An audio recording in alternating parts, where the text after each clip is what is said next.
7 let kasneje je njegov korak spet lahkotnejši, misli bolj vedre. Moram reči, da zdaj, naprimer, ko tukaj stojimo, vam povem, da z enim ušesom zelo dobro slišim ptiče, ki prepevajo tamle gor, pa liste, ki zelenijo, čeprav je malo zgodaj še zanje, ampak se jih zavedam, veliko bolj kot prej. Pri nas preživi več kot polovica rakavih bolnikov, kot nam pove generalni direktor Onkološkega inštituta, tudi zato, ker so našim bolnikom na voljo le najboljša zdravila.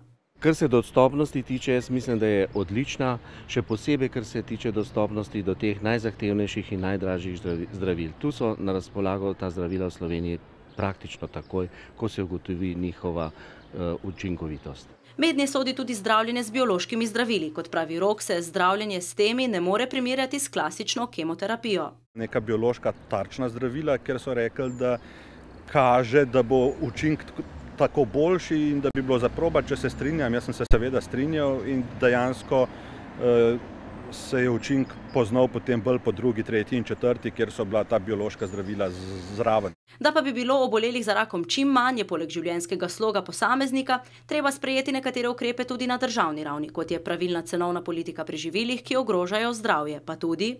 Veliko smo naredili na tem področju, recimo s tobačno zakonodajo, kjer je zagotovo imel zakon nekaj vpliva na to, da se je zmanjšal odstotek kadilcev med odraslimi moškimi. Je pa vedno več žensk, ki ostajajo kadilke, zato je pljučni rak, ki sodi med najmanj ozdravljive, med ženskami v porastu.